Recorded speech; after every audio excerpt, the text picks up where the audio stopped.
Merci Pierre, on retrouve maintenant Émile qui ce matin va nous expliquer l'impact du Covid sur le cinéma hollywoodien. Bonjour Émile. Salut Julia, salut à tous.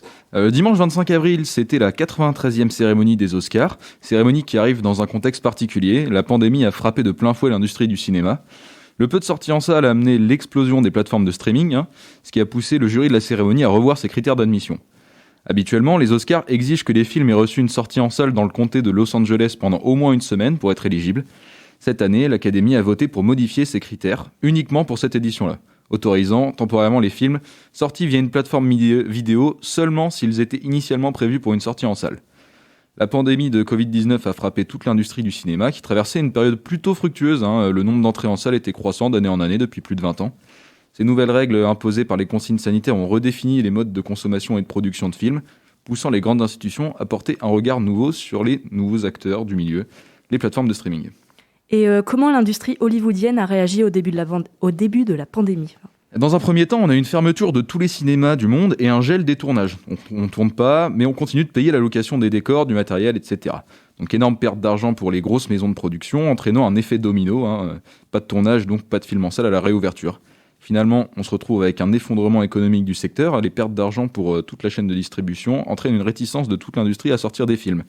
Les cinémas resteront-ils ouverts assez longtemps ? Les consignes sanitaires appliquées au cinéma feront-elles chuter le nombre d'entrées ? Ou tout simplement, est-ce que les gens retourneront vraiment en salle dans ce contexte ? Ces questions créent une hésitation des studios qui, pour la plupart, reportent la sortie de leur superproduction.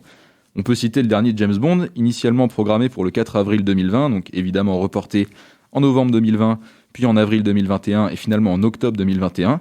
C'est une stratégie qui semble prudente et en fait c'est un gouffre financier. Par exemple, dans le film James Bond et dans d'autres, une partie de l'argent du budget du film, c'est fait avec des partenariats avec des marques. Chez James Bond, on est habitué, c'est la marque de voiture Aston Martin. Donc, dans ce dernier opus, le nouveau modèle de la marque de voiture devait être présenté. Tout était calculé, le film devait sortir avant la voiture et ainsi en faire la publicité. Un report, puis un autre, les conditions du contrat n'étaient plus respectées, entraînant la perte du partenariat et en plus l'obligation de tourner de nouvelles scènes. C'est pour éviter cette situation et tenter de relancer la machine cinéma que Christopher Nolan sort Tenet fin août 2020. Donc, film très attendu, énorme budget, et c'est la seule réelle grosse sortie en salle depuis le début de la pandémie. Donc le film représente un nouvel espoir et toute l'industrie est tournée vers les chiffres. Si Tenet cartonne, c'est reparti. Et alors, le film n'est pas un échec, mais il ne rencontre pas le succès attendu non plus. 363 millions de recettes pour 200 millions de budget, en dollars bien sûr. Ça semble énorme tous ces millions, mais si on compare à une autre super production du même réalisateur, Interstellar, sorti en 2014, c'était 700 millions de recettes pour 165 millions de budget.